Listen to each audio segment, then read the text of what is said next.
안녕하세요. 최근 엔비디아의 DCF 가치 평가를 마무리했는데요. 이 모델에서 중요한 건 제 개인적인 의견을 넣은 게 아니라 엔비디아의 젠슨 황, 그리고 AMD의 리사수 의견을 최대한 반영했다는 겁니다. 당연한 얘기지만 AI로 인해서 빠르게 변화하는 반도체 시장, 그 중에서도 GPU 분야의 최고 전문가들이라고 해도 논쟁의 여지가 없겠죠. 그러니까 이런 분들의 의견을 최대한 있는 그대로 숫자로 표현한 DCF 모델이었습니다. 그런데 이분들도 미래를 정확히 아는 건 아니기 때문에 특정 숫자를 말한 게 아니라 가능한 시나리오들을 그려준 건데요. 이런 상중하 시나리오에다가 최근 테슬라 전기차 영상에서 진행했던 것처럼 약식 가치 평가를 지금 함께 진행하면서 엔비디아 한 주당의 내재 가치가 얼마로 계산되는지를 뒤에서 공유하겠습니다. 또 마무리는 최근 영상에 달렸던 댓글과 지처블 회원 질문들에 답하면서 오늘 영상을 마무리하겠습니다. 먼저 이 두 분이 말한 상중하 세 가지 시나리오를 구체적 숫자로 계산해 보겠는데요. 2024년 3월에 진행되었던 엔비디아 GTC 이벤트에서 GPU, 즉 AI 반도체 시장에서 경쟁자들이 늘어나는 걸 의식한 젠슨엉이 다음과 같은 견해를 밝혔죠. 현재 엔비디아가 90% 정도의 시장 점유율을 가지고 있는데 경쟁이 심화되며 이런 독점력은 약해지겠지만 그럼에도 불구하고 AI 반도체 시장은 향후 15에서 20배 급성장할 거라고 밝힌 겁니다. 그러면 엔비디아의 시장 점유율이 60%까지 하락하더라도 여전히 미래가 밝다고 전망한 것인데요. 이걸 숫자로 환산해보면 작년도 AI 반도체 시장은 약 67빌리언 정도, 하나로 80조 원 정도였는데요. 이게 향후 15에서 20배 정도 불어난다면 총 시장이 1에서 1.3 트릴리언 달러 정도로 크게 확장됩니다. 그럼 이 두 가지가 저희가 계산하는 가장 긍정적 시나리오가 되겠죠. 그리고 10년 후에 이 정도 성장에 도달한다고 하더라도 반도체 시장이 여전히 탄탄하게 성장한다는 전제를 세웠습니다. 그리고 이 숫자에 엔비디아의 시장 점유율을 접목해보면 현재 90% 점유율이니까 작년도 엔비디아의 매출 60빌리언 달러가 계산되는데요. 조금 더 정확히 하면 작년 점유율이 약 88%였는데 이게 젠슨왕이 말한 대로 10년 후에 60%까지 떨어진다 가정을 했습니다. 그리고 그 이후에도 이 점유율이 더 이상 하락하지 않고 계속 유지한다고 가정을 했습니다. 그럼 엔비디아의 시장 점유율이 현재 90에서 60까지 떨어지더라도 전방 시장이 워낙 빠르게 크니까 회사의 매출은 10배 이상 커질 수 있다는 건데요. 이 시나리오를 가장 긍정적인 두 가지로 보고 그 다음 리사수의 의견을 보겠습니다. 이분은 AI 반도체 시장이 2027년까지 400빌리언 달러까지 성장한다고 얘기했는데요. 앞서 젠슨왕이 말했던 이 그래프에다가 접목을 해보면 2027년까지 400빌리언 달러, 여기 녹색 바로 표현을 할 수가 있겠습니다.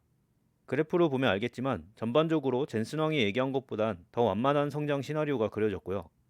당연히 AMD의 수장으로서 리사수는 이 시장이 현재 엔비디아가 거의 독점하고 있지만 AMD도 중요한 플레이어 중 하나로 자리 잡을 수 있다고 주장을 했는데요. AMD에게 좋은 시나리오는 경쟁사인 엔비디아 입장에선 시장 점유율이 젠슨왕의 희망보다 더 떨어질 수 있는 부정적인 상황이 되겠죠. 그래서 이런 AMD의 자신감과 이미 젠슨왕이 의식하고 있는 구글이나 아마존의 자체 칩 설계 등을 반영해서 이 중간 및 부정적 시나리오에선 엔비디아 시장 점유율이 50% 아래까지도 떨어질 수 있다고 가정을 세워봤습니다. 그럼 이런 시나리오들을 기반으로 가치 평가를 진행할 수 있는데 약식으로 진행할 예정이지만 그래도 최소한의 매출, 마진 및 멀티플 숫자들은 필요하겠습니다.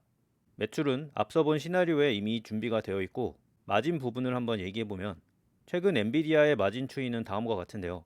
원래 20% 후반에서 30% 초중반 정도를 내고 있었는데 공급망 이슈로 인해서 20%까지 하락했다가 AI 칩 수요가 몰리면서 영업이익이 54%까지 치솟았었는데요. 그런데 이 숫자는 경영진도 지속적으로 유지가 어려운 값이다. 당장 올해 상반기에 이 마진이 하락할 거라는 예측치를 내놨습니다. 그래서 저희가 보는 긍정적 시나리오에서는 이 최고 마진에서 10% 정도 하락한 약 49%가 앞으로 10년 넘게 계속 유지된다는 전제를 세웠습니다. 그 두 번째, 기본 시나리오에서는 과거 5년 평균인 33%대로 떨어지고 그 값이 유지된다고 전제를 한 것이고요. 마지막으로 부정적 시나리오에선 AMD나 퀄콤 같이 다른 팹리스 회사들의 최근 5년 평균 마진값을 적용했습니다. 엔비디아가 더 이상 특별한 회사로 남지 않고 한 10년 후쯤에는 여느 팹리스 회사 정도의 마진만 창출한다고 부정적으로 본 것이죠. 그래서 지금 봤던 이 세 가지 시나리오를 앞서 CEO들이 언급했던 상중하 시나리오에 적용을 해보면 다음과 같은 영업이익 계산이 나옵니다. 10년도 지난 후의 미래이긴 하지만 전반적으로 긍정적 시나리오에선 매년 400에서 700조 원 정도의 엄청난 영업이익이 창출된다고 숫자가 나오고 있죠. 참고로 현재 엔비디아는 33빌리언 정도의 영업이익을 창출하는데 이 부정적 시나리오에서도 영업이익이 두세 배 정도 가량은 불어날 수 있다는 결과값이 나오고 있습니다. 참고로 이 부정적 시나리오에서 매출은 6배 정도 성장하지만 앞서 본 대로 마진은 하락한다고 봤기 때문에 이 정도 증가가 예상된 것이고요. 그럼 이제 마지막으로 거래 배수를 계산해 봐야 되겠죠. 첫 번째는 엔비디아가 실제로 최근 10년 동안 거래된 배수를 활용했고, 두 번째는 다른 팹리스 반도체 회사들, 퀄컴이나 AMD 같은 회사들의 최근 3년 평균 거래 배수를 활용했습니다. 그리고 세 번째는 S&P 500에 포함된 IT 대기업들의 10년 평균 거래 배수를 적용한 것입니다.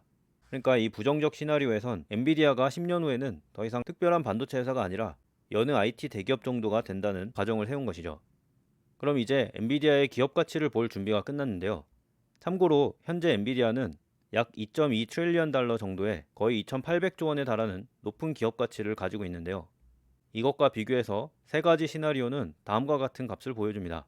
가장 긍정적 시나리오에서 14 트릴리언, 중간에서 5.3, 부정적 시나리오는 현재에서 거의 반토막이 나는 1.2 정도가 계산이 되고 있는데요. 근데 이런 회사 전체의 가치를 보는 것보다 투자자들 입장에선 결국 엔비디아의 현재 가치가 얼마나 되느냐, 그리고 한 주식당의 가치가 얼마 되느냐를 보는 게 좋겠죠.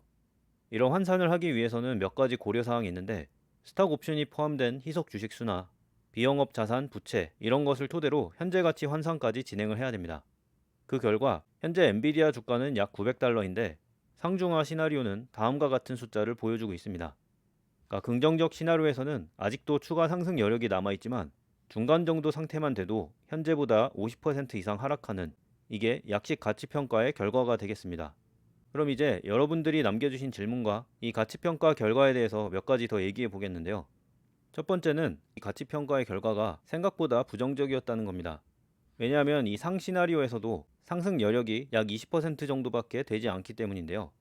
아시겠지만 이 긍정적 시나리오는 제가 마음대로 계산한 게 아니라 젠슨 왕이 가장 긍정적으로 그렸던, 그러니까 향후 시장이 20배나 폭증하고 그 중에서 엔비디아는 60%의 시장 점유율을 계속적으로 수성하고 마진은 거의 50% 육박하는 수준을 10년 넘게 계속 유지한다. 그리고 마지막으로 웬만한 테크 회사들보다 80%에 달하는 높은 프리미엄에 엔비디아가 계속 거래될 것이다라는 상당히 긍정적인 가정을 포함했기 때문인데요. 이 정도로 공격적으로 봐도 추가 상승 여력이 작다는 건 그만큼 최근에 주가가 많이 상승했다는 걸 의미합니다. 2년도 채 되지 않는 시간에 엔비디아의 주가는 거의 8배 가까이 상승했기 때문에 방금 본 계산값들이 6개월 전, 1년 전에만 진행됐더라도 현재와는 상당히 다른 결론에 도달했겠죠. 그리고 두 번째는 현재 저희가 진행한 약식 가치평가에는 현재 엔비디아가 추진 중인 신사업 AI 클라우드 미래 가치가 반영되지는 않은 건데요. 가장 큰 이유는 클라우드와 기존의 엔비디아가 진행하는 팹리스 사업은 그 경제성이 굉장히 다르기 때문입니다. 클라우드는 인프라스트럭처 산업, 즉 데이터 센터를 만들고 유지 보수하는 데만 수조 원에서 수십조 원까지 투자가 필요한 산업이고, 그리고 당장에는 이 부분의 매출도 의미가 크진 않기 때문에 약식 가치 평가에는 좀 어려움이 있는데요. 그래서 사실 이 부분은 저희가 만든 DCF 재무 모델에서 반영을 해봤습니다. 중장기로 거의 30%에 달하는 꽤 높은 수익률을 낸다고 전제를 했는데요. 그 결과 엔비디아의 내재 가치에 주는 영향은 약 10% 내외였습니다. 물론 더 공격적으로 가정을 세웠을 수도 있지만 엔비디아가 AI 클라우드에서 경쟁해야 되는 회사들이 아마존, 구글, 마이크로소프트처럼 이미 해당 분야에서 자리를 잡은 빅테크 회사들이기 때문에 현재보다 더 긍정적인 가정을 세우고 싶다면 향후에 엔비디아가 실질적인 성과를 보여줘야지 가능한 수준이 될 것 같습니다. 그리고 세 번째 질문은 왜 이렇게 약식 가치 평가에만 의존하느냐인데요. 크게 두 가지 이유가 있습니다.